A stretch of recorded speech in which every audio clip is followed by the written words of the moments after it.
y por tiempo y por experiencia me ha tocado ya ahora asumir otros roles que los he asumido con mucho gusto. Eh, y nuestro trabajo en Prodelfinos es direccionado a conservación marina.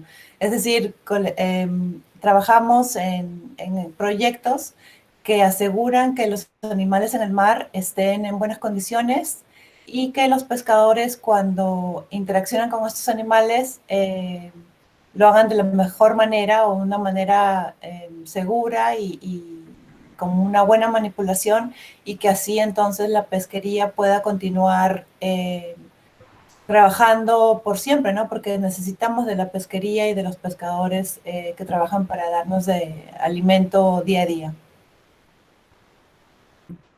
Muchas gracias. Muchas gracias, bióloga Giovanna. Podemos continuar con la bióloga Fanny.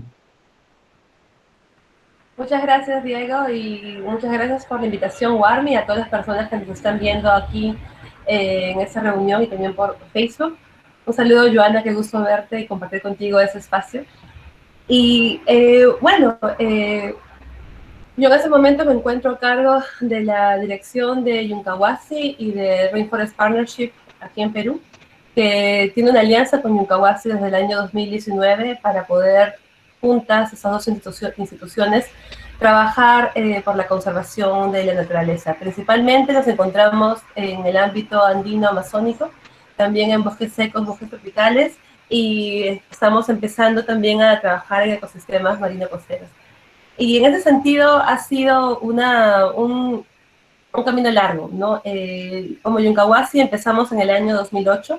Yuncawasi fue fundada por mi mamá y comenzó con el objetivo de poder ayudar a sensibilizar a una mayor cantidad de la población, involucrar a través de temas de educación para la conservación, posteriormente con comunidades campesinas, investigación científica, y ha sido en realidad todo un largo viaje, el tema de trabajar con una ONG, el tema de los fondos, al igual que Joana, como mencionó, hay que hacer de todo desde el comienzo. Afortunadamente ahora yo me encuentro muy agradecida por el equipo que tenemos, somos el equipo núcleo, 11 personas, tenemos algo más de voluntarios, y de esa manera ahora en conjunto pues estamos trabajando en un ámbito un poco más grande, con muchas pilas, muchas ganas, pero ha sido un camino largo donde pues principalmente el tema de fondos, ¿no? Poder trabajar por eso, poder forjar alianzas con quienes consideramos nuestros principales aliados, que son tanto las comunidades locales como los gobiernos locales y el Estado en general,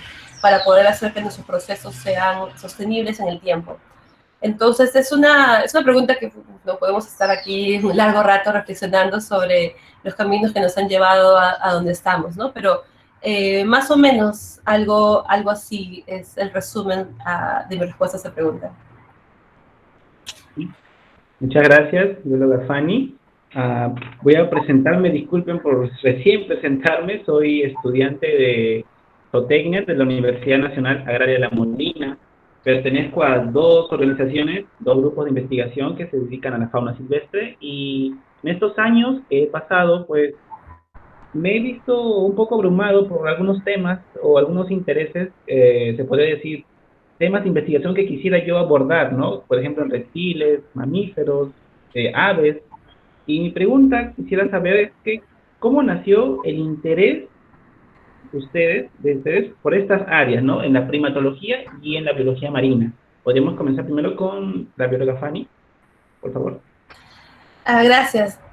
En realidad, sí, fue también una historia un poco mezclada de cosas, ¿no? En un comienzo, a mí me inspiró mucho el trabajo de Jane Goodall, que es en realidad creo que la respuesta que todas las personas que trabajamos en primatología eventualmente damos, que igual, de niña, ver los documentales de los chimpancés, y en esas épocas yo no era consciente que aquí en Perú teníamos primates, entonces siempre pensaba que esto era algo muy lejano, irme pues a África a buscar los chimpancés, ¿no? Entonces, en la época universitaria ya empecé a trabajar un poco más con el tema de genética, o al menos es lo que yo pensaba que me iba a interesar, y justamente yo elegí biología por eso, por el tema de trabajar más que todo con genética. Justamente era la época donde, en los años 90, cuando estaban secuenciando el primer genoma humano. Entonces yo estaba en el colegio en esa época, entonces era así, qué interesante, qué increíble, quiero ser ingeniera genética, todo eso. Y ya en la universidad, cuando elegí biología, fue una situación un poco extraña en casa, ¿no? Porque ¿qué es un biólogo, no? ¿Con qué se come eso? Y desde ese momento mi mamá me sugirió, pero ¿por qué no averiguamos qué es un biólogo, no? O sea, vamos a que hagas prácticas, voluntariados. Entonces, en mi primer día de estudiante de biología en San Marcos, también comencé como voluntaria en el Parque de las Leyendas y como voluntaria en los Pantanos de Villa.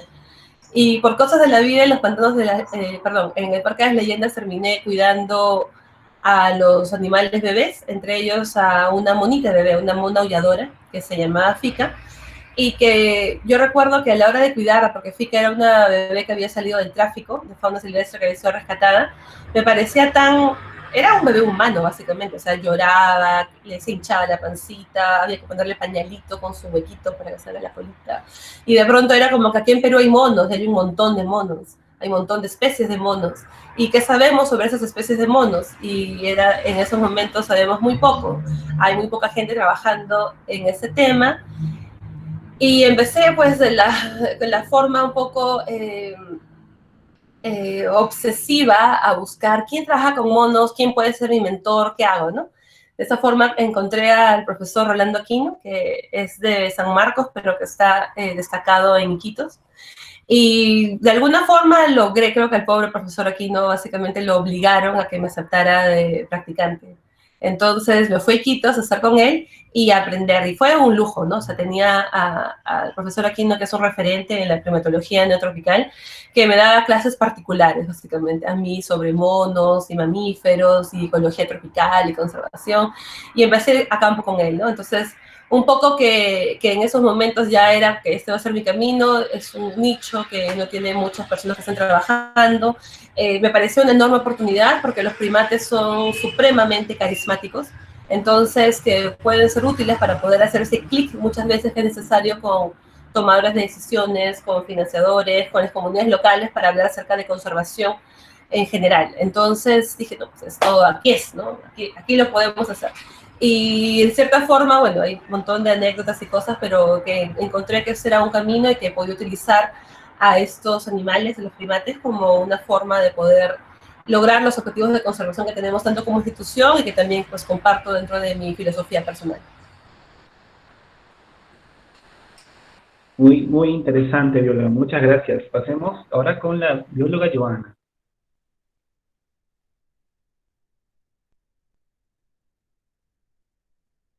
Jonah, disculpa, está con el micrófono apagado. Ya, Sí, ahora sí, la gracias. pregunta, ¿está bien? Sí, la pregunta era cómo llegué a mi trabajo actual.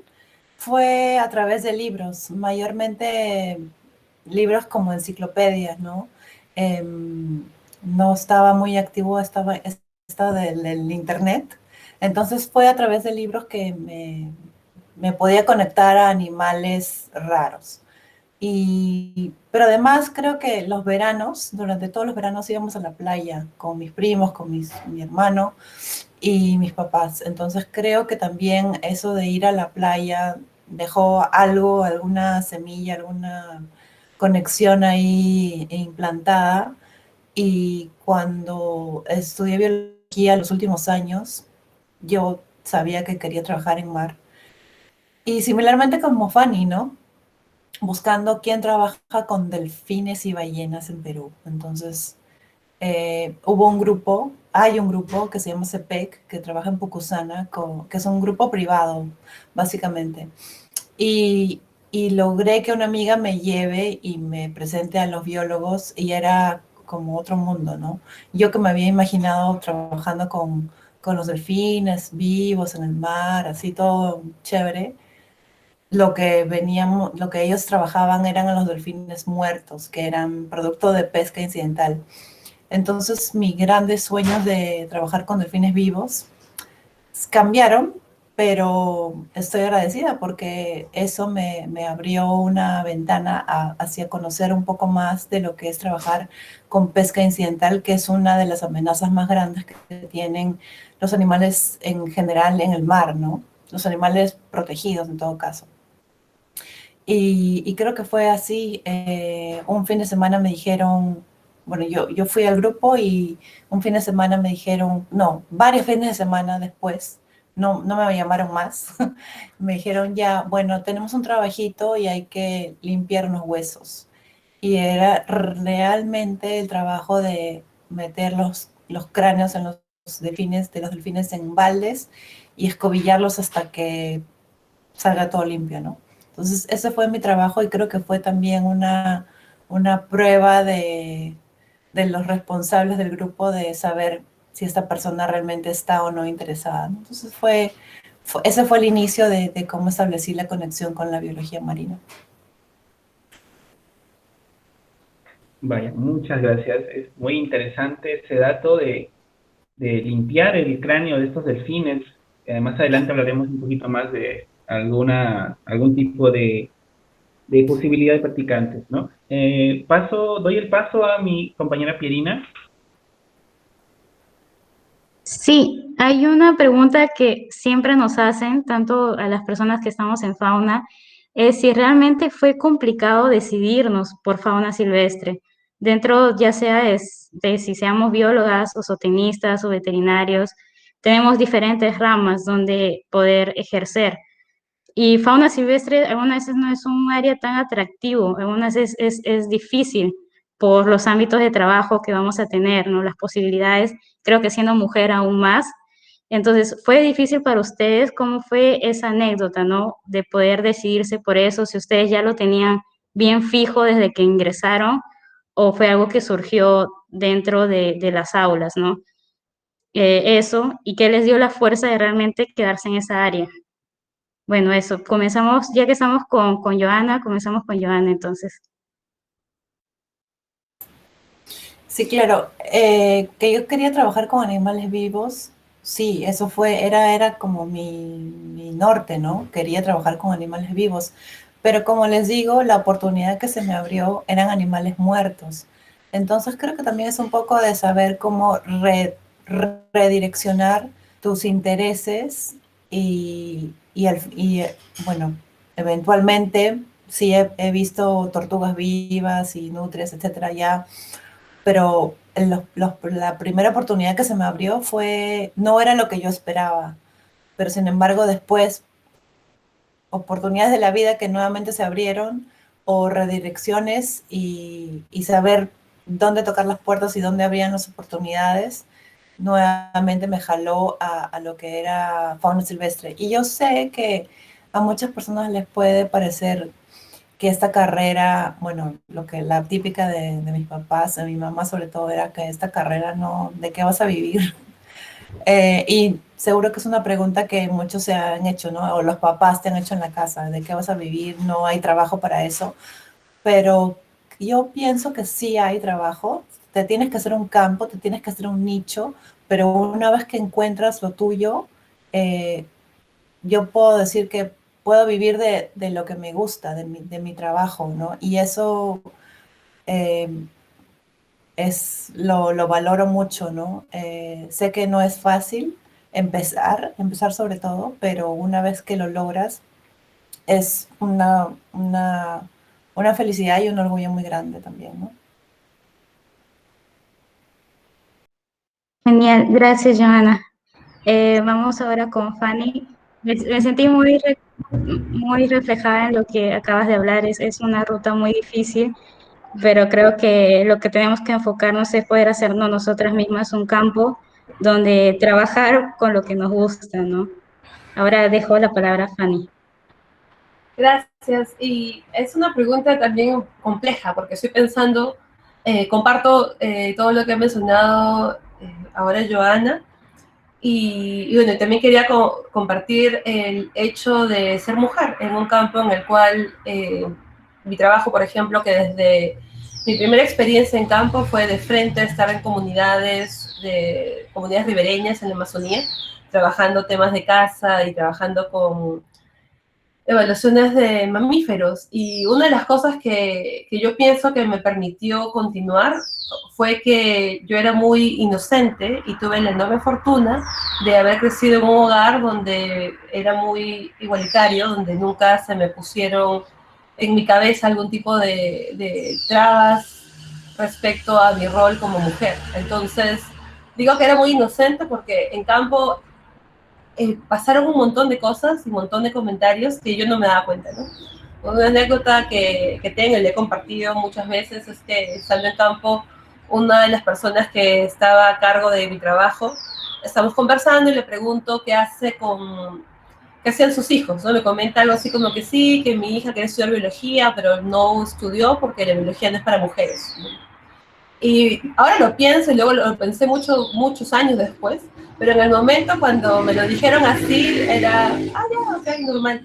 Pero no era algo que me hizo pensar sentirme un poco que no estaba en mi espacio, ¿no? Pero ahora con los años lo veo y no estaba en mi espacio, o sea, he estado en todos esos momentos iniciales de mi formación profesional como voluntaria, practicante, y los primeros trabajos, casi siempre era la única mujer. Y casi siempre eran situaciones en las cuales probablemente no estaba en una situación segura, donde casi siempre estaba en situaciones de vulnerabilidad y de potencial acoso o acoso, pero de cierta forma el haber estado en esta burbuja durante mucho tiempo, la fortuna de repente de la personalidad que tengo, más el hecho de no entender los mensajes, no entender las indirectas, no entender la intención de querer cuadricularme y yo simplemente fluir.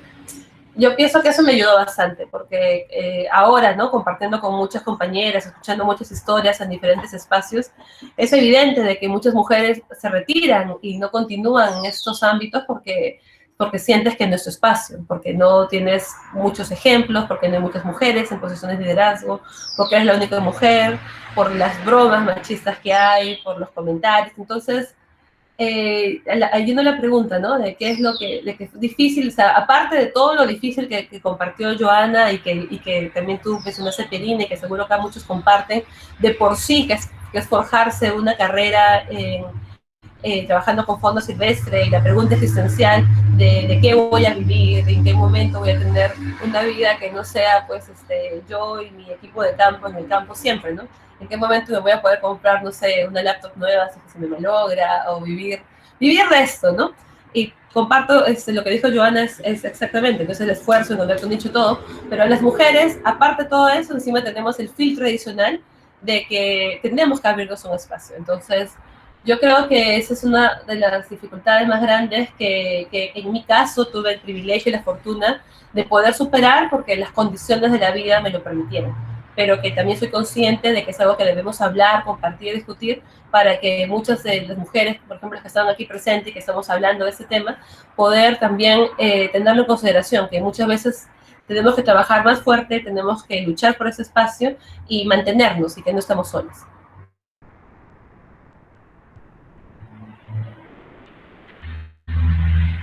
Genial. Ahora creo que vamos a entrar a otro tópico que es investigación. Entonces lo voy a dejar a Diego, que va a comenzar con las preguntas sobre investigación en general. Muchas gracias, Perina. Primero, ambas con ejemplos de inspiración. Quisiera preguntar primero, hablando sobre investigación, un momentito, quisiera saber sobre, dada su experiencia, ¿es difícil encontrar financiamiento para investigaciones con fines de conservación? ¿O cómo han venido resolviendo estas dificultades? Comenzamos con Fanny.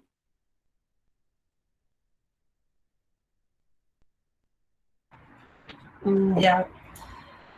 En realidad conseguir financiamiento es un reto. Usualmente siempre una de las bromas que teníamos era de que tú puedes conseguir financiamiento para que te pague todo, o sea, tu viaje, tus asistentes, su comida, pero que te pague tu sueldo, eso es otro nivel de complejidad. Y la mayoría de proyectos son cortos, entonces son iniciativas que la expectativa es de que tenga un comienzo y un final. Entonces, lo cual está bien, debería ser una tesis, por ejemplo, una investigación puntual debe tener un comienzo y un final, pero el poder tener investigaciones a largo plazo justamente requiere un trabajo muy arduo en el tema del levantamiento de fondos. Y mezclarlo con conservación, porque recordemos que no es lo mismo, podemos hacer investigación básica que, así sea en especies amenazadas, no necesariamente contribuye a la conservación, y podemos hacer actividades de conservación que no son investigación. Entonces, de poder enlazar las cosas también puede facilitar a que se tenga en cuenta el tema de procesos, de que son cosas que no tienen un comienzo y un final en un tiempo tan corto. Entonces, es bastante complicado. Vivimos escribiendo proyectos todos los días. Mi vida es estar buscando fuentes de financiamiento y armando propuestas. Ahora es más fácil que antes, de repente. Gracias al equipo con el cual trabajamos, podemos tener sesiones así geniales donde inventamos diferentes proyectos y postulamos, pero es arduo. La mayoría de veces te lo rechazan, ¿no? Entonces tienes que estar listo para que, ok, perfecto, muy bien, lo replanteamos, ¿a dónde le podemos mandar? Una cosa que sí es importante mencionar es que, por ejemplo, el hecho de que trabajemos con primates y que los primates sean como que la cara de muchos de los proyectos ayuda, porque como mencioné hace un rato, son especies carismáticas que jalan la atención. Ahora, hay financiamiento que es exclusivo para primates.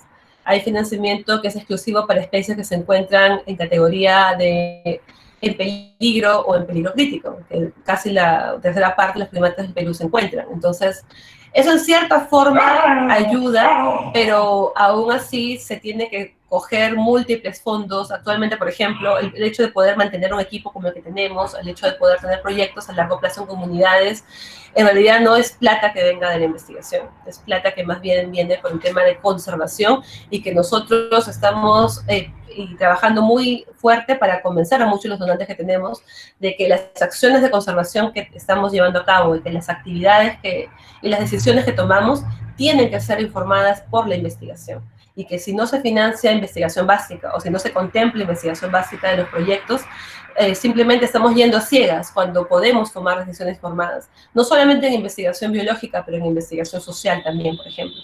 Entonces, en líneas generales es bien complicado, en particular cuando la expectativa es de que la investigación venga desde el sector de la academia. Entonces también es poder forjar alianzas y también ser realista, ¿no? De qué es lo que se puede buscar, en particular en un país como Perú, ¿no? Debemos ser también bastante realistas de cuáles son las oportunidades, buscar las alianzas necesarias, tocar las puertas correctas y no desistir para poder continuar. Muy bien, correcto. Estamos con Joana. Sí, la pregunta era qué tan difícil era conseguir fondos, ¿no es cierto? Y me voy a copiar de Fanny, porque todas las respuestas que he dado es totalmente cierto. O sea, por ejemplo, al inicio hemos trabajado mucho con el tema de conservación, ¿no? Pero nuestro interés por años ha sido cómo ponemos nuestros temas de investigación, porque finalmente tenemos una formación de biólogos y muchos dentro de ellos estamos pensando en resolver preguntas de investigación, ¿no? Entonces, durante los proyectos de conservación hemos siempre filtrado algunas preguntitas de investigación y por eso que, bueno, en el grupo, al menos ahora, somos bastante productivos con los artículos científicos. Si algo en lo que metemos la energía o el tiempo de nuestro tiempo libre va a ser en sacar papers. Sacar papers porque igualmente, como lo menciona Fanny, ¿no? Sin investigación básica y en algunos casos aplicadas, no puedes hacer tu trabajo de conservación completo. Bueno, todo el tema de ciencia en el Perú está todavía en pañales, hay algunas inyecciones de fondos, etcétera, pero no es lo que es en otros países, ¿no? Y ahora, por ejemplo, con el tema de COVID se ha hecho súper evidente lo importante que es tener investigación. Y lo mismo ocurre en conservación. Si no tenemos la investigación, si no sabemos, por ejemplo, qué come el animal, puede parecer una pregunta muy simple y sencilla de tener la respuesta, ¿no? ¿O para qué sirve saber qué es lo que come?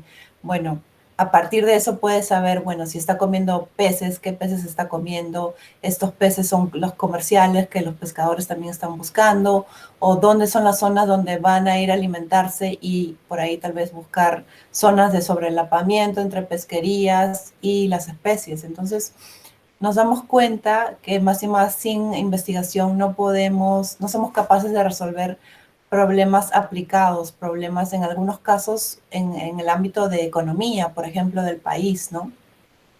Entonces, sí, si bien la parte de conseguir fondos para conservación es difícil, conseguir fondos para investigación es un nivel más grande de dificultad, al menos para nosotros en el campo marino, ¿no? Como dice Fanny, todo el tiempo estamos buscando fondos.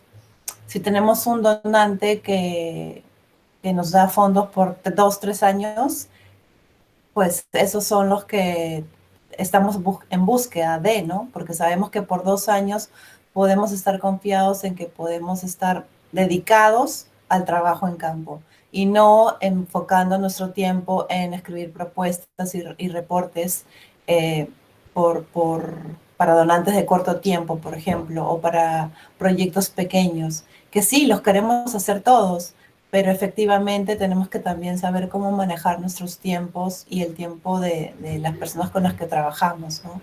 Entonces, a tu pregunta de dificultad en conseguir fondos, sí es difícil, pero por ejemplo, para aquellas personas que quieren buscar fondos para sus propias ideas, hay cursos especializados de cómo pedir fondos, cómo escribir propuestas. Y yo sé que muchas personas se quedan muchas veces son muy buenas en campo, tienen contactos en las comunidades, pero no saben escribir la propuesta que tienen en su mente, puede ser una propuesta de 20 puntos, pero al momento de escribirla en un documento, no sabemos cómo hacerlo. Y esa es la parte que es pura práctica, les puedo decir desde ya, es práctica con los años, con las respuestas de aquellas donantes que te han dicho que no. Valora mucho cuando te dicen que no, si te pueden decir por qué no. Eso puedes usarlo a tu favor para una siguiente propuesta donde puedas resolver las dudas o las cosas que hiciste no tan bien para resometer tu propuesta y conseguir los fondos que te permiten trabajar la idea que quieres desarrollar. Genial. Yo voy a interrumpir un ratito nomás porque quería hacer sí un comentario después de escucharlas a las dos. Justo era mucho esto de, he tenido la oportunidad de pasar por centros de rescate y aquí se valoriza mucho lo que es educación ambiental, que yo creo que es súper importante también, pero sí creo que es una visión personal que en el Perú falta mucho impulsar también la investigación. Hay centros de rescate que tienen una cantidad de muestras biológicas importantes para ser analizadas, para poder realizar muchas investigaciones e infelizmente no se hace. Entonces, justo estábamos discutiendo eso con unos compañeros, porque sí me ha tocado ver casos de que se han eliminado animales que por algún otro motivo fallecían, morían por enfermedades y no se analizaban, simplemente se botaban. Y yo, o sea, dentro mío era, yo no soy veterinaria, soy zootecnista, pero era cuánta información podría haber dado ese animal que murió y que podría haber evitado que otros animales mueran exactamente lo mismo. Y muchas veces no es maldad de las personas, sino es ignorancia o no saben cómo hacer con esas muestras. Entonces, creo que tanto aquí personas que ya hacemos profesionales o que se están formando, tener ese chip también en la cabeza que nosotros también podemos enseñar, ¿no? Cuando vayamos a hacer prácticas, decir, oye, podemos hacer esto, se puede hacer lo otro. No solamente ir y hacer nuestras prácticas y ya, sino ser un poco más proactivos y decir, podemos hacer esto, podemos hacer lo otro. Y justo escuchándole a las dos dije, tengo que aprovechar en decir esto porque sé que hay muchos estudiantes, entonces solamente quería interrumpir un ratito y si quieren comentar un poco de esto, les dejo que pueden abrir el micrófono. Gracias, Terina. Y respecto a eso, sí, justo se habla del asunto de rescate. Yo tengo muchos sentimientos encontrados respecto al asunto de rescate, porque tenemos que también diferenciar si estamos trabajando por lo que es conservación y lo que es y qué es lo que es bienestar animal, ¿no? Y en conservación nos focalizamos en las poblaciones. Aquí lo importante es mantener de una especie, tener la población que se encuentre saludable. Y cuando trabajamos en bienestar animal, nos solemos focalizar en un individuo, básicamente, el trabajo. Entonces, hay muchas especies donde efectivamente se requiere una atención especial a individuos porque quedan poquísimos. ¿No? En Madagascar tenemos lugares donde quedan 53 lemures de tal especie. Entonces, cada lemur es oro, ¿no? Que tienes que para mantener la diversidad genética, etcétera, ¿no? Entonces, primero que tener en consideración eso también, ¿no? Que no necesariamente el trabajar, creo que lo dije hace un rato, con una especie amenazada significa que estamos haciendo conservación y no necesariamente hacer investigación, etc. Entonces, primero tener un poco eso claro porque eso también va a ayudar a que podamos definir qué es lo que estamos haciendo, qué fuentes de financiamiento podemos buscar y qué tipo de preguntas podemos responder. Entonces yo pienso que eso es importante, en particular para los estudiantes que están aquí, que puedan delimitar un poco en qué cosas es lo que están haciendo y en cuáles son sus intereses. Y respecto al comentario que hiciste sobre la pérdida de muestras, o sea, tengo historias, por ejemplo, muestras de mono tocón de San Martín, de mono choro de cola amarilla, que son animales que aquí en Perú, en los museos teníamos en un momento uno, dos, ninguno, y que había centros de rescate que en su jardín tenían enterrados 20, ¿no? Que les daban cristianas sepulturas, con su procesita y lloraban porque se murió el mono, ¿no? Y yo, que bueno, no trabajaba en esos centros porque sino más bien era el conocimiento, el contacto, era un tema que me parecía muy frustrante, justamente porque también ahí se confundía el tema del animalismo, de querer, de bienestar, con lo que realmente es conservación. Entonces también ese es un tema que pienso que puede ser un poco controversial porque muchas personas, yo lo admito, yo comencé con la ternura de tener a una monita bebé en mis manos, a una monita preciosa, fica, adorable, etcétera, etcétera, ¿no? Pero también exactamente qué es lo que nos va a guiar, ¿no? ¿Cuál es el objetivo que tenemos? Entonces, es muy importante que estos centros de rescate, centros de cría, también puedan involucrar un componente, porque eso justamente puede darnos información que puede ser utilizada para la conservación, que puede incrementar el conocimiento en general de la especie, porque hay muchísimas cosas que no se saben, ¿no? Preguntas tan simples, por ejemplo, con esos veintitantos monos choro con la amarilla muertos en un jardín de un centro de rescate, yo toda la vida vivía angustiada de por qué nadie le sacó el estómago o los intestinos, porque el mono choro con la amarilla come tantas hojas versus los otros monos choros, que son más que todo frugívoros, y los monos que comen muchas hojas tienen pues el intestino más largo, tienen diferentes adaptaciones morfológicas, y hay 20 estómagos que no los hemos podido mirar, porque, no sé, entonces, eso es algo muy importante, ¿no? También encontrarle ahí la pregunta y qué es lo que puede ayudarnos a responder. Entonces, ese comentario breve.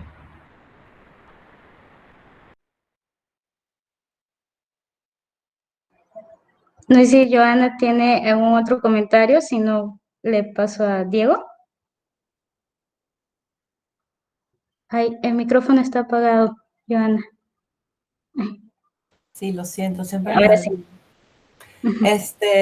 Tú lo has dicho muy bien, Piorina, que ser proactivo tiene puntos bonus, ¿no? O sea, si yo recibo un voluntario y esa persona es proactiva y me dice, mira, si vas a muestrear 20 rayas, ¿por qué no se hace un trabajo de las gónadas?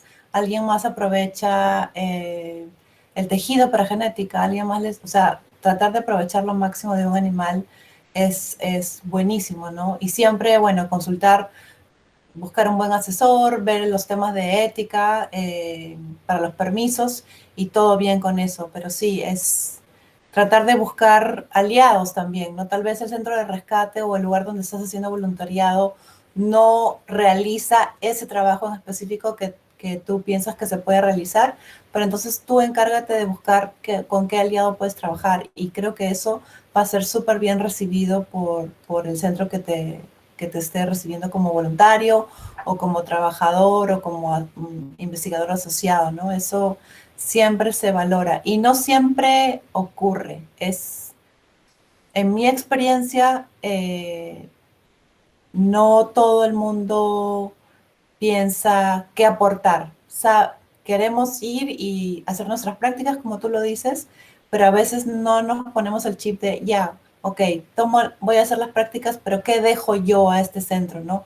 ¿Cómo yo doy mis ideas o hago algo para mejorar el manejo de este centro que me ha recibido, ¿no? Entonces, sí, yo creo que son muy bienvenidas ese tipo de sugerencias y de oportunidades.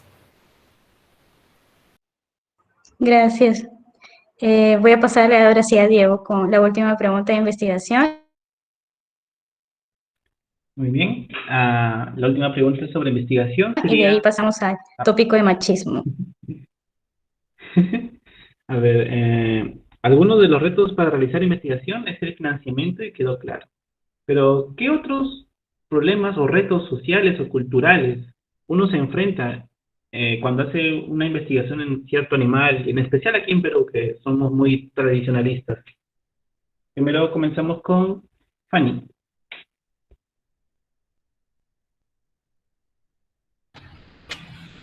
Algo en lo que estaba pensando, bueno, no está incluido en tu pregunta, pero que es un reto y que hace un ratito Joana lo mencionó, es el tema de los permisos de investigación.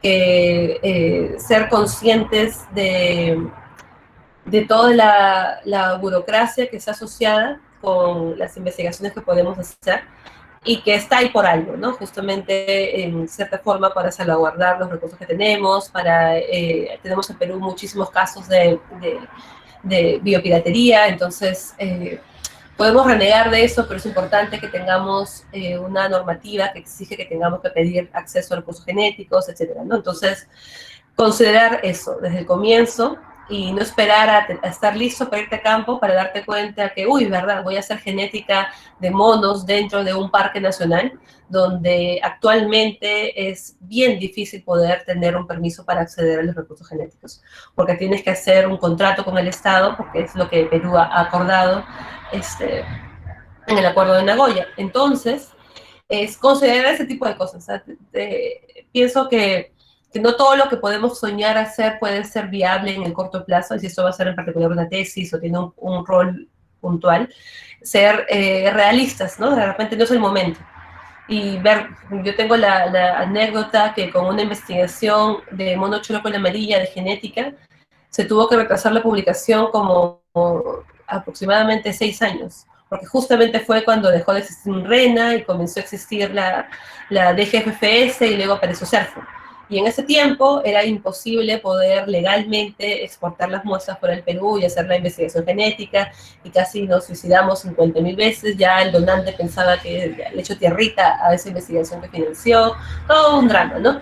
Y en realidad, o sea, en el momento obviamente, ¿no? Quería matar a todo el mundo, pero ahora entiendo, es razonable poder tomar esas consideraciones de la normativa nacional y que la legislación está por algo, y que los amigos que trabajan en instituciones como CERNAM o CERFOR están con las puertas abiertas para que podamos hacer preguntas y que nos puedan guiar. Yo creo que esa es una cosa a considerar que es muy importante en la planificación. Ahora, sobre retos culturales o sociales, eso en realidad depende, ¿no? Si vamos a trabajar en zonas donde hay presencia humana, y acá quiero resaltar que, por ejemplo, existe aún el mito de que tenemos en Perú espacios pues, que son pristinos, donde es la naturaleza libre y feliz y, no sé, fantasías, ¿no?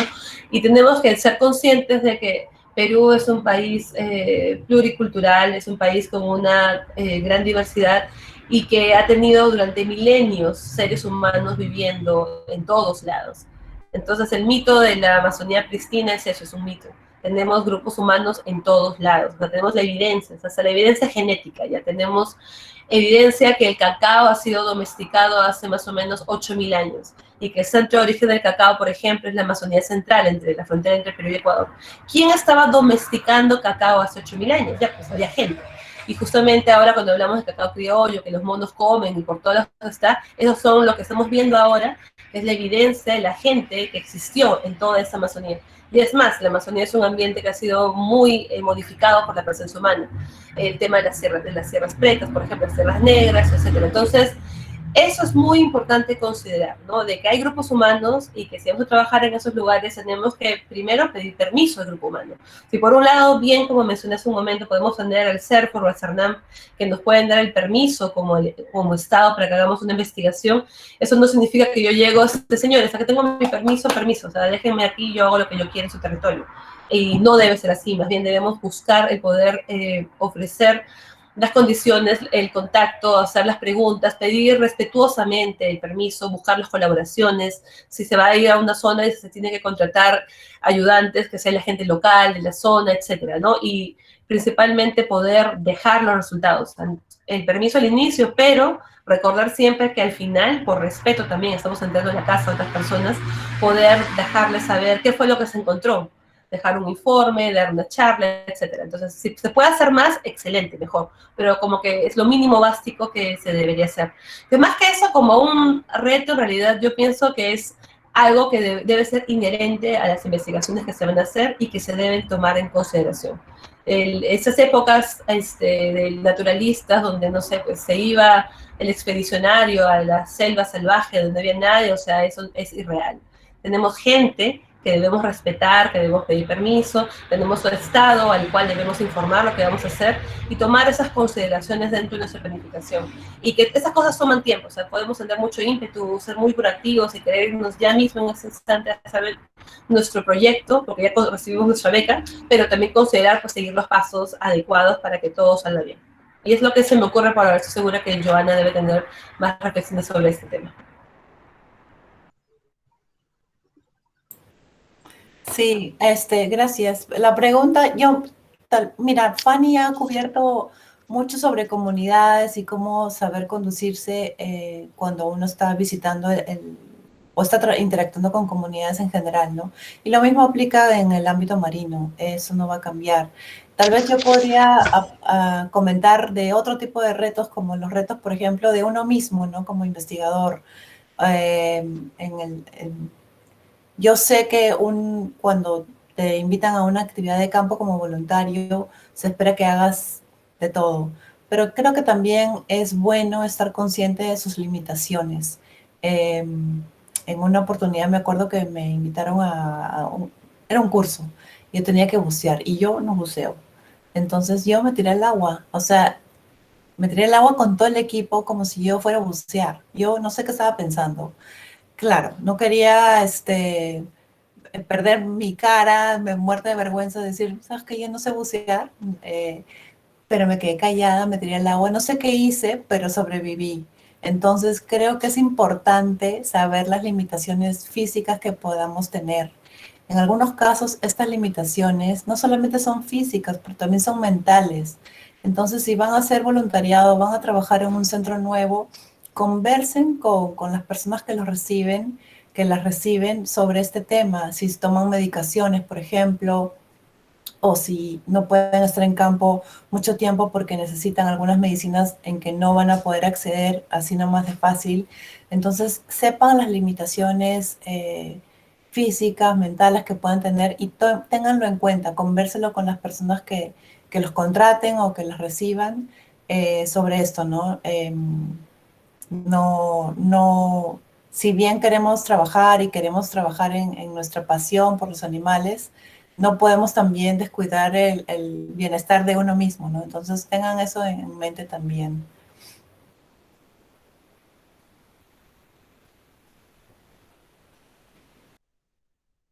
Muy bien, correcto. Vamos a pasar a un tema un poquito delicado, que es sobre el machismo. Ah, sabemos que ambas han tenido la oportunidad de realizar estudios en el extranjero. Quisiéramos saber si han recibido algún tipo de diferencia de trato o se les da un tipo de diferencia al trato de la mujer científica dentro y fuera del Perú. Primero comencemos con Fanny.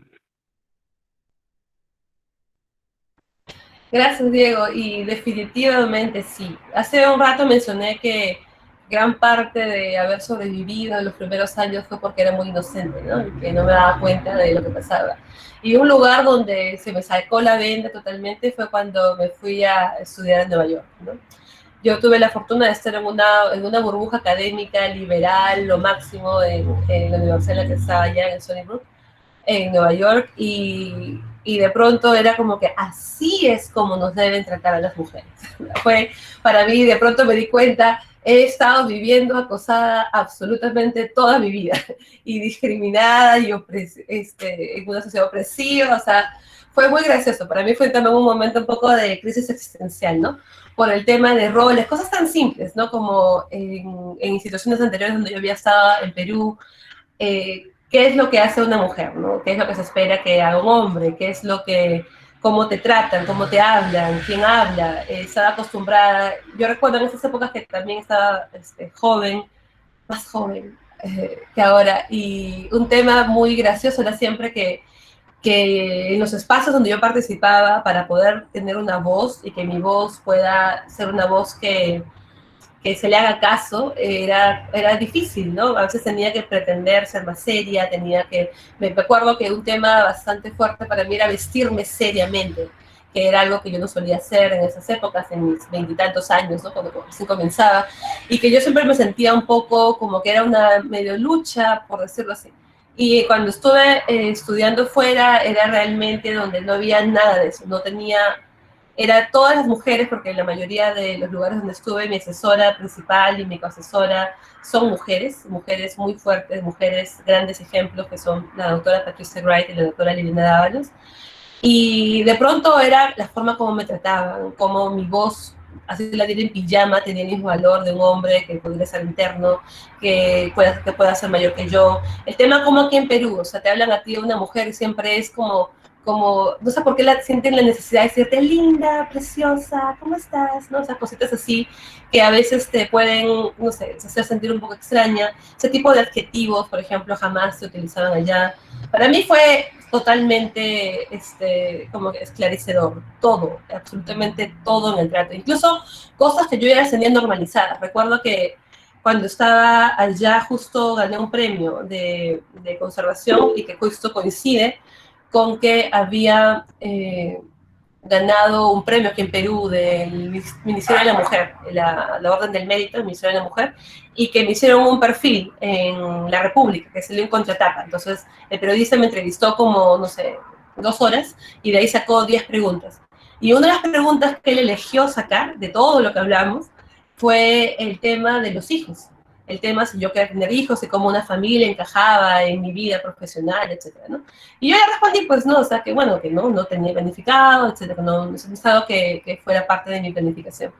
Y normal, yo lo vi súper normal. Pero me acuerdo cuando yo le compartí ese artículo a mi asesora, Liliana, ya, y ella lo vio, Liliana se murió. O sea, ella estaba totalmente escandalizada, horrorizada, y me decía, date cuenta, eso no te hubieran preguntado si eres hombre. Si tú fueras un hombre, el tema de hablar de la familia, los hijos, cómo encaja en tu investigación, en tus actividades de conservación, no sería un tema de conversación. Pero como eres mujer, es un tema de conversación. Y eso no puede ser la forma como se narra tu historia, como se narra tu trabajo, que te tengan que tener que meter en esa cajita de que porque eres mujer, tienes que siempre responder que sí, que no sé, los hijos, mi pareja, me siento bien, ¿no? O sea, que eso no tiene que ser parte de esta conversación. Y me pareció, ese es un ejemplo, ¿no? Pero me pareció una de las cosas que a mí me hizo darme cuenta de, en serio, o sea, hay muchas cosas que estaban totalmente normalizadas en mi día a día, que en Perú las veía totalmente normal, que de pronto me di cuenta que todo estaba mal. Y cuando volví a Perú fue el opuesto, entré otra vez en crisis inversa, porque era que hago acá, o sea, me peleaba con cada taxista, con cada amigo, con todo el mundo, porque la forma como te tratan, que lamentablemente están muy enquistadas en nuestra cultura, y que justamente yo soy de las personas que pienso que porque se encuentran enquistadas en nuestra sociedad y en nuestra cultura, no significa que debamos aceptarlas, sino que para mí significa, por lo menos como yo deseo dirigir las acciones que hago, es que tenemos que hacer algo al respecto, tenemos que hablar sobre eso, tenemos que decirlo, y muchas veces estas acciones no vienen de maldad, no vienen de que es una persona mala, es porque te han creado así, ¿no? Hace poco, y sé que me estoy expandiendo mucho, pero una anécdota también que fue muy fuerte y que la comparto mucho con el equipo, que fue uno de los días que yo considero que fue uno de los peores días de mi vida, que tuve una reunión de trabajo en provincia, en la sede de la jefatura de un área protegida, y yo me sentí acosada en todos los niveles en los que me podía sentir acosada en una reunión de trabajo. Primero que llega un funcionario que cuando me da la tarjetita de presentación, o cuando yo le doy la tarjeta de presentación mía, me pregunta, ¿y cuáles son tus horas libres, tus hobbies? Y así con esa voz melosa, y era un funcionario público del Estado que me preguntaba eso, yo estaba en shock. Y la jefa de ser protegida que me agarró la pierna, así como que no lo mandes a volar, por favor, respira, ¿no? Inmediatamente después viene un colega de una ONG, cabeza de una ONG, y porque yo estaba con una blusa que tenía como que jaguar, así como patrones, no, estaba con una blusa de hojitas, y él me había visto anteriormente con una blusa de jaguar, se pone a hablar de mi ropa, que sí, que el jaguar encima te caía mejor, pero ahora las hojitas hace que te veas como que con la naturaleza, etc. Y yo estaba, ¿por qué tiene que hablar de mi ropa? Hay 10 personas más en esta reunión, ¿y por qué tiene que hablar de mi ropa? Y luego tercero llega otro funcionario público que a la hora que me conoce y me le presenta que yo soy la directora de la ONG que está financiando todo, me mira de arriba abajo un poco más diciendo como que esta chibola de acá es la que, con la que tengo que yo acá negociar. Y fue una reunión donde yo tenía totalmente, o sea, yo me sentía totalmente desencajada, o sea, que no sentía que podía fluir, es una reunión un poco tensa, y fue justo, estaba hablando con un amigo en simultáneo, y él me dice, oye, pero dile, ¿no? O sea, habla, ¿por qué te estás quedando callada si tú no te quedas callada, ¿no? Y en un momento, el señor ese que me habló de mi ropa, de las hojitas, de favor encima, le dije, ¿no? Y le dije, o sea, tú estás hablando de mi ropa porque yo entiendo que por tu edad, que la sociedad en que has crecido, tú sientas la necesidad de hablar de una mujer, cómo se ve, porque es la sociedad en la que vivimos, donde hablar de la ropa de una mujer, cómo se ve, si está flaca, gorda, maquillada, desarreglada, que se le ve joven o sin vida, o como sea que se le vea, es un tema de conversación, cuando de un hombre no lo es. Entonces digo, te lo digo ahora porque yo quiero que tú entiendas que eso también es machismo y eso también es una forma de vulnerar y que de repente tú no vas a cambiar la noche a la mañana, pero sé consciente que eso afecta. ¿Por qué no estás hablando del short del señor de acá? ¿Por qué no estás hablando de la camisa del otro señor de acá? ¿Por qué tenemos que hablar de mi blusa de hojitas? ¿No? Y yo sé que cuando lo he compartido con otros amigos y colegas, algunos dicen, bueno, de repente, no sé, pues te estaba lanzando un piropo o lo que sea, pero aún así eso no debería ser lo normal, como se trabaja. Igual que el otro funcionario no debería hacer la broma de, ¿cuáles son tus hobbies? O sea, me acabas de conocer. No, o sea, no tienes por qué. Entonces, son esos temas, esas cosas que yo pienso que hay que tenerlas mucho en consideración. O sea, ya me olvidé cuál es la pregunta, porque me ofusco bastante cuando recuerdo ese día, porque ese fue un día donde yo estaba así, voy a matar a todo el mundo, y este proyecto y las alianzas van a ir al diablo, porque voy a pelear con el gobierno regional, con CERNAM, con MINAM, con todo el mundo voy a quedar peleada, si en esta reunión sigo hablando, ¿no? Pero bueno, al final me sentí bastante bien de poder comentar esto y como mencioné, para mí ha sido un choque grande el regresar de esa burbuja liberal, académica, respetuosa, al tener que estar aquí en Perú, y yo en lo personal considero que para mí es un tema muy importante que en nuestra organización lo hablamos abiertamente, estoy participando en algunos grupos justamente para tratar de ir contra eso, tener una actitud reaccionaria. Para mí la respuesta no es que ay, respiro y no digo nada y me quedo tranquila, bonita y saludo, ¿no? Y eso.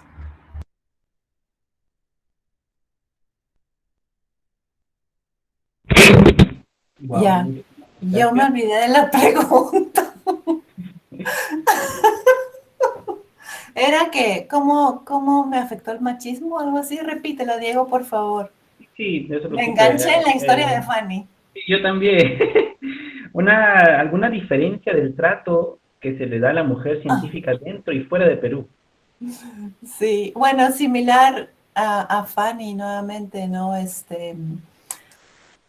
Sí, yo estudié en Inglaterra, pero antes de eso también he tenido mucha oportunidad de trabajar con colegas afuera, ¿no? Extranjeros, porque, bueno, porque las especies con las que trabajamos son especies que cruzan fronteras, ¿no? Son las mismas poblaciones que vienen de Estados Unidos, pues van bajando hacia Perú, entonces tenemos mucha comunicación, mucha relación de trabajo regional, digamos, y en algunos casos son mundiales.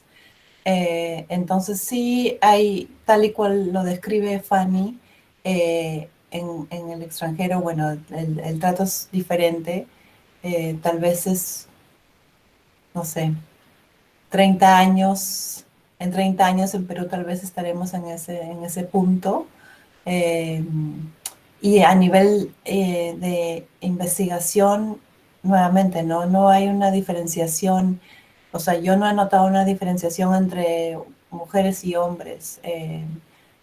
no es por la forma como te vistes, no es por la forma como te ves, digamos, ¿no? El trato va a ser parejo. Y si en algún momento van a dar alguna preferencia, la van a dar a las mujeres, no a los varones.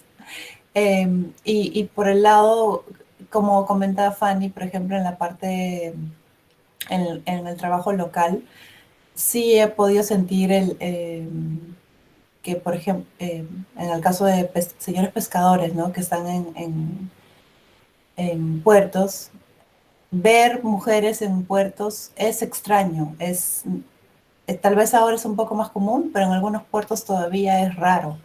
Eh, Mi trabajo se desarrolla en un mundo bastante machista. La mayoría de señores en la pesca son varones. Entonces, cuando yo he estado de chibola, como dice Fanny, llegar a puerto era como, ¿tus papás saben dónde estás? ¿Qué estás haciendo acá? Y a mí siempre me gusta el maquillaje. Entonces yo siempre me he ido de 2 días de campo, me voy maquillada, porque me encanta. Eh, y nunca he cambiado eso, ni lo pienso cambiar. Y es algo que también a los varones, como que en Puerto es, ¿a dónde vas? Eh, y en el trabajo también, iniciando mi temporada de trabajo, yo tuve mi hijo muy jovencita, bueno, ni tanto, ¿no? Veintitantos, y recuerdo que mi marido, mi ex marido, y ahora les voy a decir por qué, llamó a mi trabajo para que no me dejen irme de viaje porque según, y eso es el extremo, obviamente, yo no tendría por qué estar ventilando mis cosas personales, pero mi jefe le hizo caso y me bajó y me regresó a mi casa.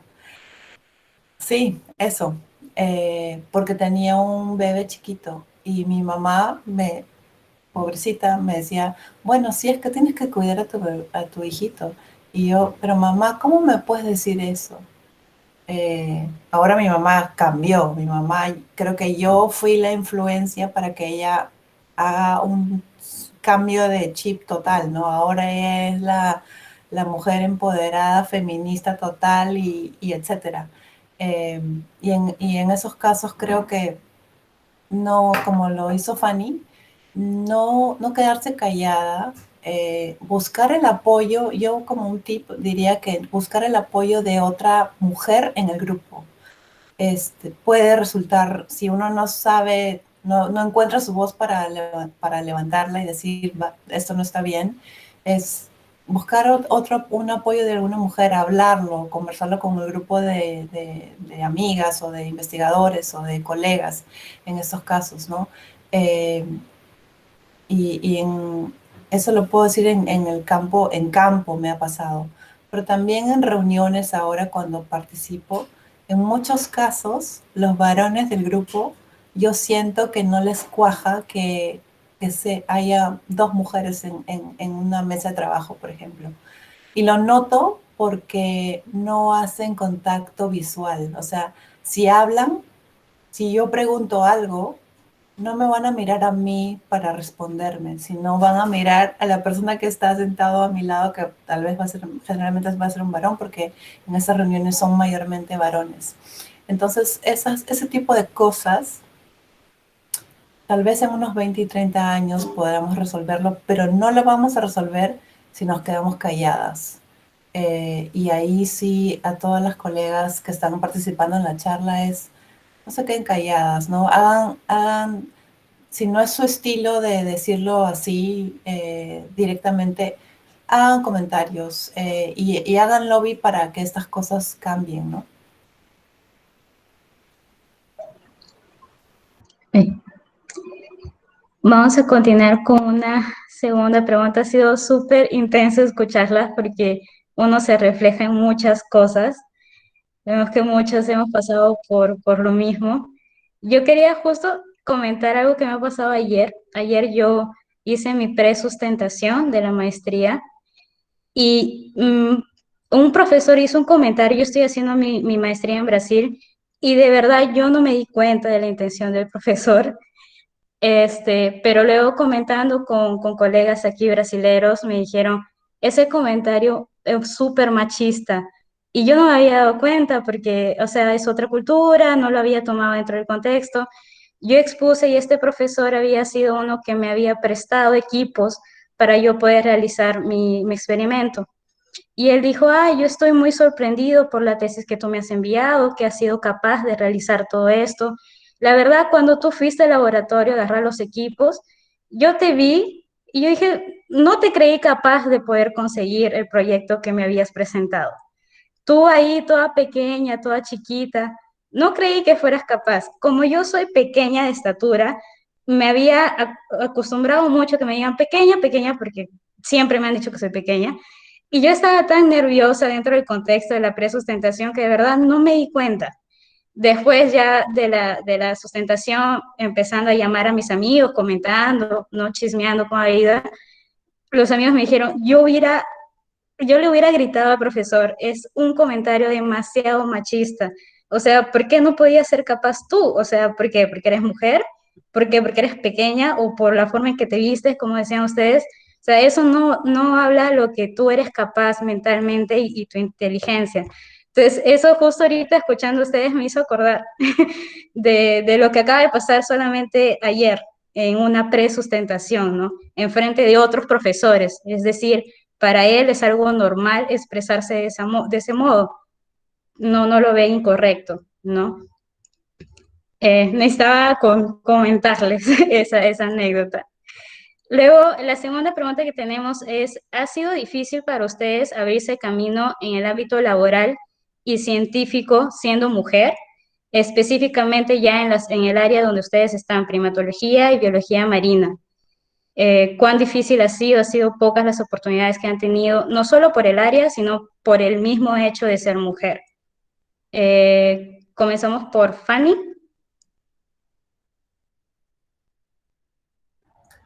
Gracias.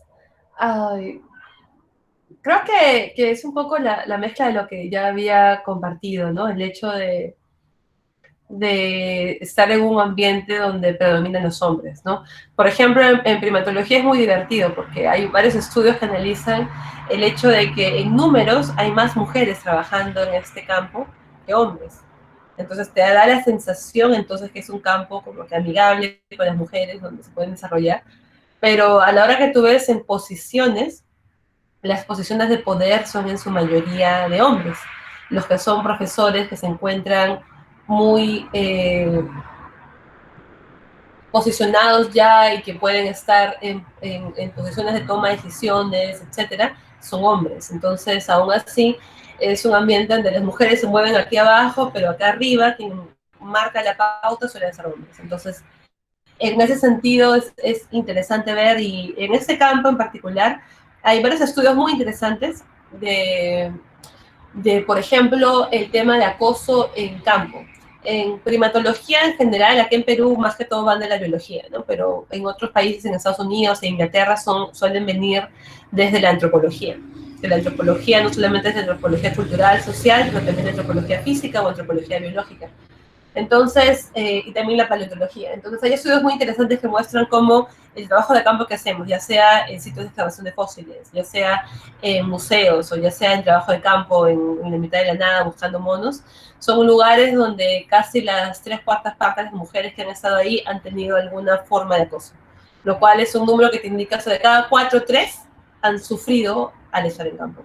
Entonces, yo creo que el principal reto es no irte. O sea, el principal reto es navegar ese paisaje social opresor, discriminador, y que te permita quedarte, ¿no? O sea, buscar las formas. Hace un momento Joana mencionaba eso, ¿no? De buscar otras mujeres, y lo cual es clave, o sea, el poder encontrar ese sentido de sororidad, ese sentido de darnos la mano y continuar, alguien con quien puedas hablar en confianza, ¿no? Y que las decisiones que tomamos tienen que ser aceptadas, o debemos ser fieles a nosotras mismas y tomar decisiones en base a eso, ¿no? Lo que compartió Joana me gustó mucho sobre el tema de cómo a ella le gustaba vestirse y verse cuando se iba a campo, ¿no? Que se le gustaba arreglarse, etcétera. Y que, por ejemplo, ese es un tema que entre broma y broma es demasiado, como que muchas mujeres, incluso muchas mujeres juzgan a otras mujeres que por qué se arreglan, ¿no?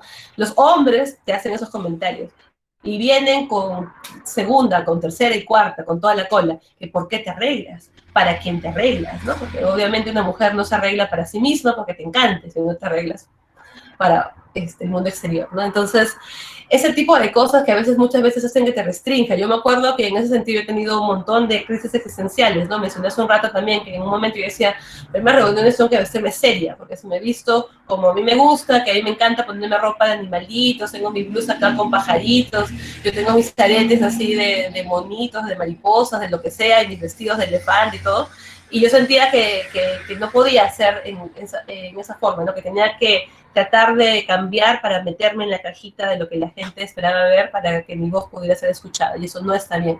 Entonces, el poder buscar aliadas, el poder aceptar, como mujeres muchas veces tenemos de repente esto en la cabeza pues que nos ha metido la sociedad en la que hemos crecido, entonces sacarnos, ¿no? Ver a otras mujeres como nuestras compañeras, nuestras aliadas, con las que queremos juntas de la mano trabajar, porque lamentablemente en la mayoría de ámbitos en los que nos estamos moviendo en el contexto de esta conversación, somos pocas. Y si somos varias, no somos las que tomamos las decisiones. Entonces, tratar de darnos de la mano y en ese sentido poder avanzar. Entonces, la pregunta tiene pues como para que hablemos, reflexionemos, contemos un montón de historias, anécdotas trágicas, hagamos catarsis y nos sentamos bien. Porque la verdad esa es la otra cosa que es muy importante, es hablarlo, no quedarte callada. En el momento de repente no pudiste decirlo, pero contarlo a alguien y entender de que no es normal. Que te critiquen porque te maquillaste, no es normal.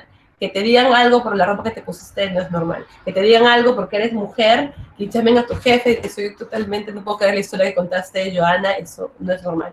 Que haya la expectativa de tu familia que porque tienes hijos, tampoco. Una mujer, sea madre, sea el rol que ella haya elegido seguir, como decía, vestirse, etcétera, tiene que simplemente ser aceptada, respetada. Y justamente eso es algo que nosotras mismas tenemos que poder entender y fomentar. Y creo que eso, si no voy a seguir acá contando un montón de cosas. Gracias, Fanny. Joana, vamos contigo.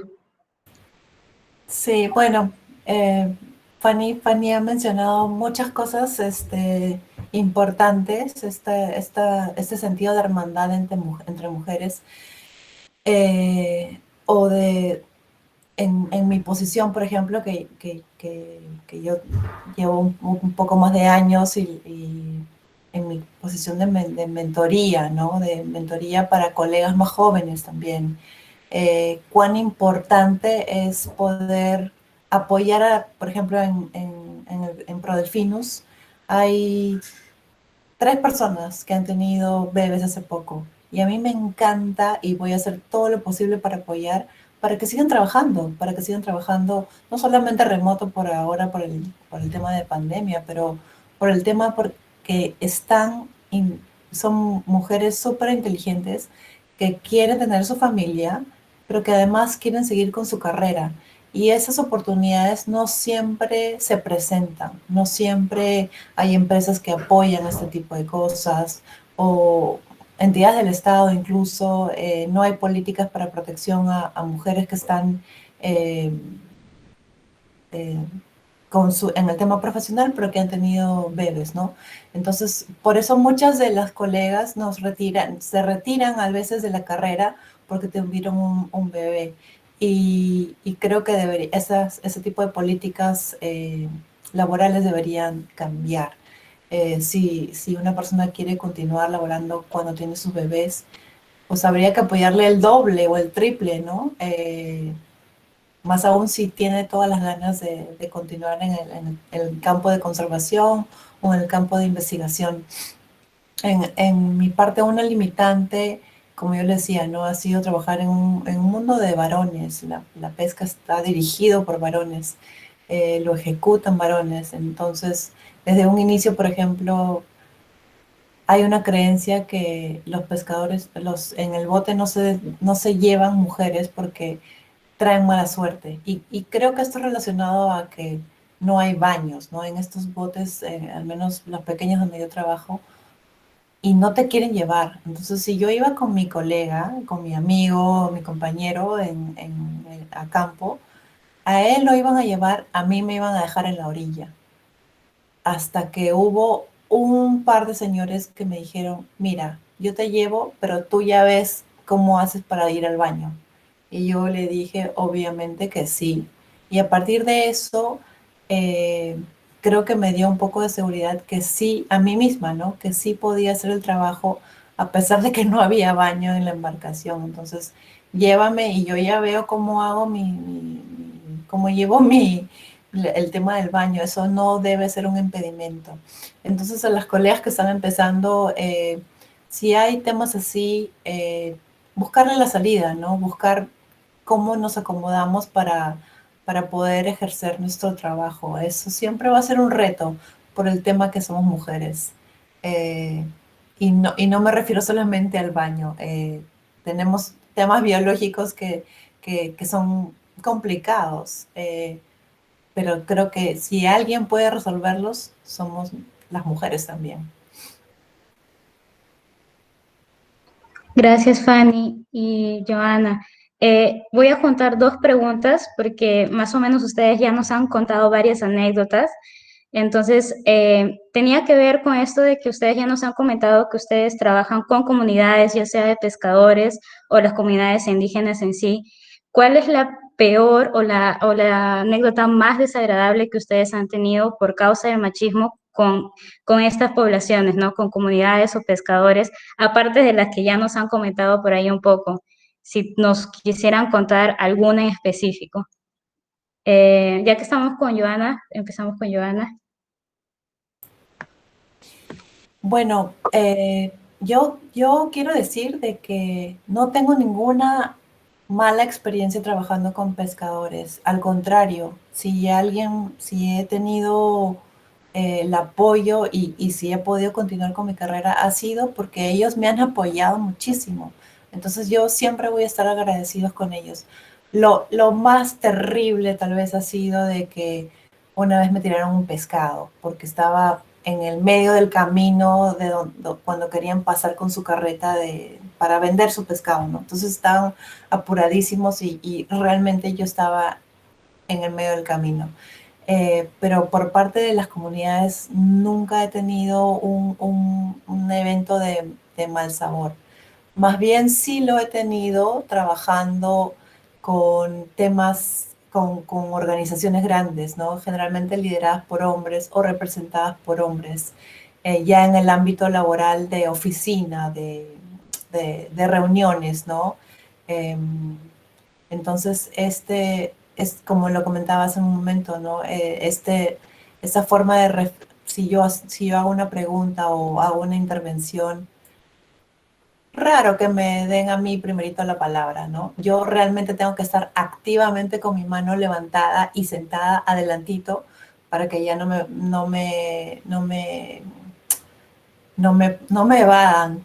Y eso es lo que hago, ¿no? O sea, si voy a ir a una reunión, voy a tratar de estar bien presente y hacer que mi voz se escuche para que no haya forma de que me la paguen. Estos temas de no reconocer que tuviste una intervención oportuna o de no darte la palabra o decir, bueno, esta idea es muy buena, pero no atribuírtela a ti, sino al compañero o a otra persona, generalmente varón en la sala. Ese tipo de cosas que pueden ser muy sutiles, son muy desagradables en mi punto de vista, porque son muy bajas. Gracias, Joana. Ahora vamos con Fanny. Gracias. En realidad, comparto historias similares a lo que ha mencionado Joana. Con las comunidades en sí han habido cosas un poco de repente de insinuaciones. En algún momento en mi trabajo de campo yo utilizaba un anillo como para pretender que estuviera casada, ¿no? Porque si una mujer no es propiedad de otro hombre, entonces no se respeta. Pero cuando ya me veía con el anillo, ya significaba que estaba con otro hombre, ya listo, solucionado. Y ha habido, bueno, algunas cosas un poco más intensas que otras en ese sentido, pero los reales momentos en los cuales yo tengo historias de terror y que han sido momentos súper difíciles para mí, ha sido justamente causados por hombres que estaban en posiciones de poder en otras instituciones, de cómo manejaron las cosas, ¿no? En algún momento ocurrió algo así con guardaparques de un área donde me encontraba trabajando, y todo pudo haber sido una historia diferente, pero como la manejó el líder, el jefe de la ONG con la cual estaba trabajando en ese momento, se convirtió en historia de terror, que para mí fue muy difícil de poder luego trabajar. Incluso es una persona en la cual yo he evitado activamente muchas reuniones. Ahora ya que han pasado muchos años, ya puedo cruzarme con esa institución sin sentir las ganas de vomitar, porque lamentablemente compartimos un mismo espacio donde nos encontramos trabajando. Y que, bueno, he escuchado muchas historias de ese estilo, ¿no? Entonces, es más eso, ¿no? Más que, porque en las comunidades a veces, por el hecho que uno está llegando de afuera, por el hecho de que es pues una novedad, se conversa, y en realidad cuando estamos llegando, digamos, pues con las mejores intenciones de trabajar de forma cooperativa, ¿no? De poder ayudar a que algo avance. Entonces, siempre, casi siempre el recibimiento y el trato ha sido muy positivo. Y si han habido algunas cosas, como mencioné, ha sido eventos aislados o incluso momentos en los cuales las autoridades de la misma comunidad, ¿no? O ellos, los otros señores como que me cuidaban. Entonces, no hay tanto en ese sentido historias traumáticas. Ahora, todo lo que mencionó Joana, por ejemplo, ¿no? Que no te dan la voz, no te miran, no es tu idea, te minimizan, te preguntan, te cuestionan más. Entonces, ese es el maltrato, ¿no? Que puedes tener por parte de tus colegas, ¿no? O el tema también de que siempre, no siempre, perdón, pero muchas veces vienen acompañados esos contactos con segunda y con tercera también, ¿no? Con insinuaciones, con comentarios, con bromas que son totalmente fuera de lugar, ¿no? Que simplemente no debería ocurrir ahí. Entonces yo tengo muchos amigos, muy buenos amigos, que son muy buenos aliados en este tema, pero en realidad a mí me parece mucho más fuerte en el tema de una población, que los colegas, que es una población que es educada, que es una población que tiene acceso, que puede informarse, que puede hacer una reflexión, que tiene las herramientas para hacerlo. En una comunidad muchas veces justamente no hay ciertos paradigmas, idiosincrasias, que son difíciles de romper porque muchas veces hay un poco contacto hacia afuera, ¿no? Entonces, algunas cosas podemos entenderlas, pero por parte de amigos, de colegas, de gente con la cual uno sabe que tiene accesos, uno sabe que puede entender, que está leyendo lo que pasa, que puede hacer el cambio de chip, porque obviamente todos tenemos que hacer un cambio de chip en todos sentidos, siempre estamos creciendo y evolucionando. Para mí eso es lo más fregado, que es ese público a veces el que simplemente se rehúsa a cambiar y que hace bromas y que minimiza, ¿no? Porque eso es algo feminazi ya eres de las locas que reclaman, ¿no? El tema feminismo, cómo se asocia con algo. Entonces, simplemente acá no se pide la super, simplemente es igualdad, respétame igual como yo te respeto, ¿no? Entonces, yo creo que es en esos ambientes donde he sentido la mayor cantidad de momentos desagradables, en realidad.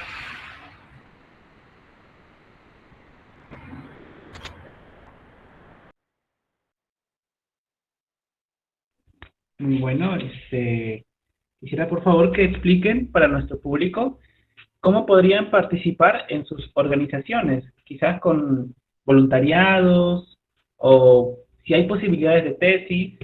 También quisiera saber si hay una fecha de convocatoria para que nuestros aliados como yo puedan ir a hacer prácticas. Iniciamos con la señorita Fanny.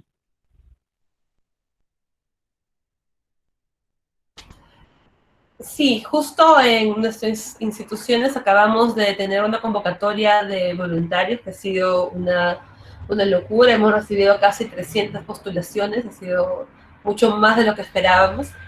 Y nosotros estamos programando realizar esas convocatorias cada trimestre. Entonces esperamos de acá 3 meses, abril, ¿qué estamos ahora? Marzo, no puedo creer, estamos en marzo ya.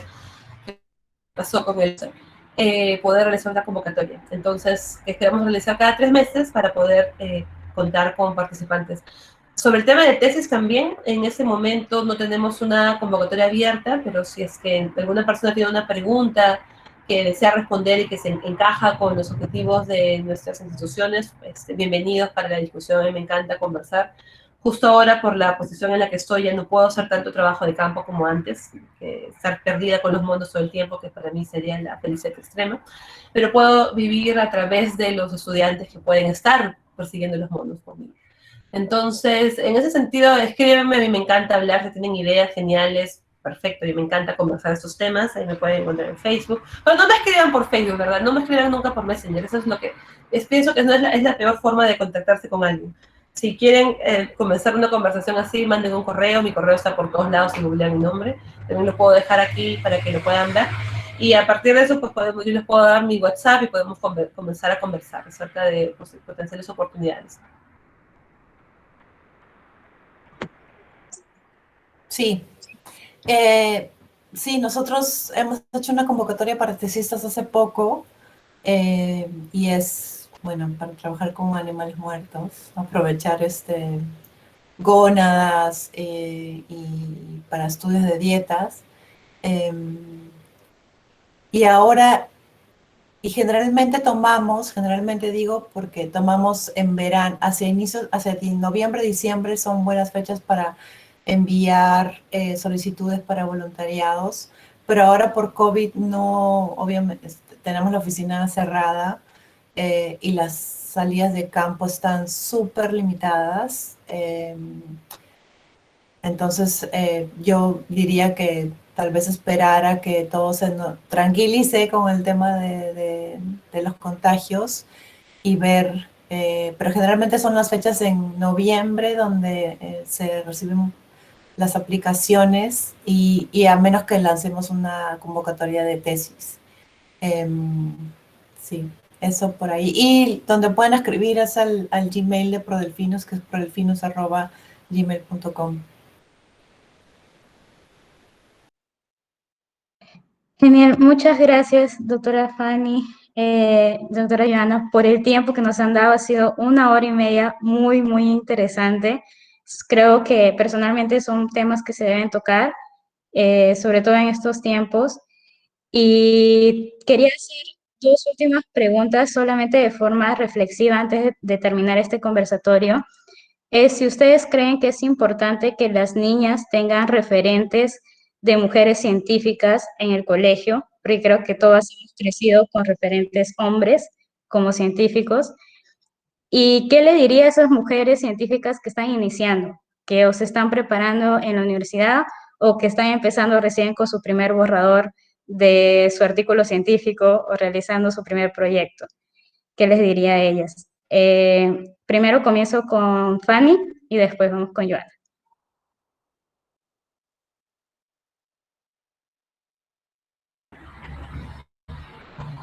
Gracias. Antes de que me olvide, ¿verdad? Quería invitar a todas las personas que se encuentran aquí a participar el día de mañana.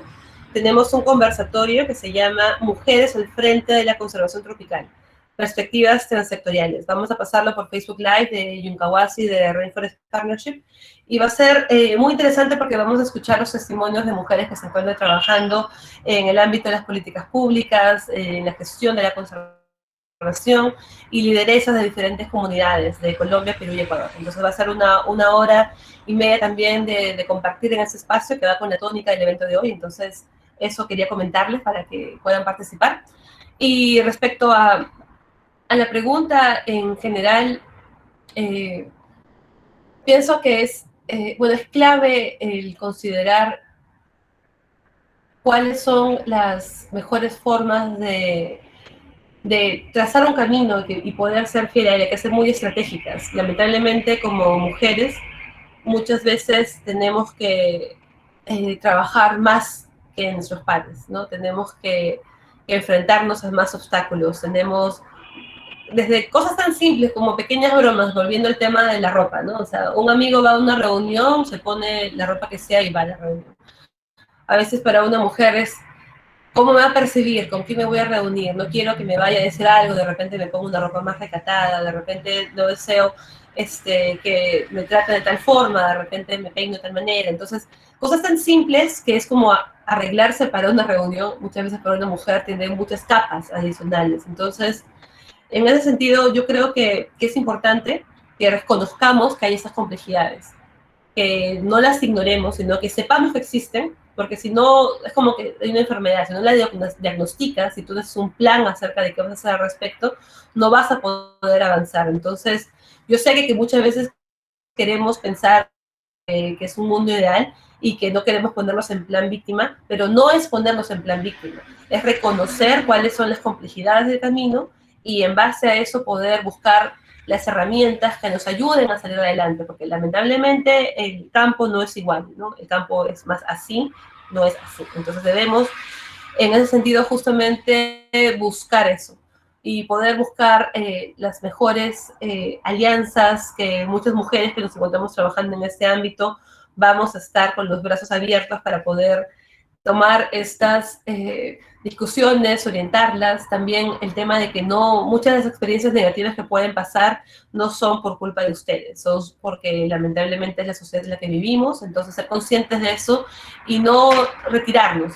Porque en serio, o sea, cuando te pones a pensar en todas las cosas que pasan, cuando hemos organizado eventos como este, donde el público comparte sus experiencias y que se vuelve tipo catarsis, te escuchas tantas cosas que te preguntes, ¿y cómo seguí aquí? ¿No? O sea, ¿cuántas pueden haber pasado lo mismo y dijeron, no, la ciencia no es lo mío, el campo no es lo mío, porque no puedo vivir con este acoso, con estas experiencias tan negativas? Entonces, es ser consciente de que no es culpa de ustedes, que lamentablemente todas hemos pasado.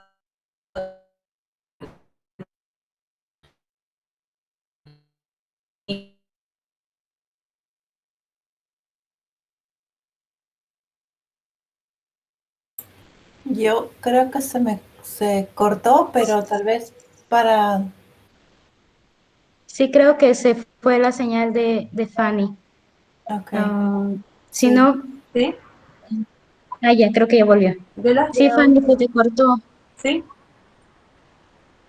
Ah, disculpe, sí, no me di cuenta, pero básicamente el resumen es eso, ¿no? O sea, trabajar mucho, trabajar fuerte, ser conscientes de las complejidades, no verlos como que nos estamos poniendo en plan víctima, pero más bien verlo como que necesitamos planificar en base a eso.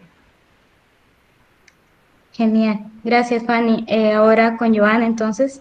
Sí, bueno, para cerrar un poco, creo que si hay personas que están recién empezando en la carrera o niñas en el colegio inspiradas por la parte de ciencias y conservación, creo que un consejo sería que experimenten, ¿no? Que voluntarien, que participen en todos los programas y oportunidades que se les presente. Y puede ser que hayan cosas que no sean tan interesantes, pero que lo prueben, porque puede ser que dentro de esa parte no tan interesante encuentren una cosa que las mueva, que las inspire. Entonces sí es importante ver qué oportunidades hay. Y a veces se presentan oportunidades que no son directamente las que buscábamos, pero denle con confianza. Y por otro lado, creo que muchas veces esta pasión que muchas personas tenemos por nuestras carreras no se presenta, no es evidente. Y estamos preocupados porque, bueno, no sé realmente lo que quiero hacer, no soy segura de cuál es mi camino, pero creo que esa pasión va a llegar, ese interés va a llegar. Y, y cuando la encontremos, creo que vamos a poder reconocerla inmediatamente. Entonces creo que no sobrepensar, ¿no? Muchas veces estamos pensando, uy, ¿qué voy a hacer? ¿Cómo voy a hacerlo? Entonces, busquen oportunidades y van a ver que en eso se va a aclarar el panorama.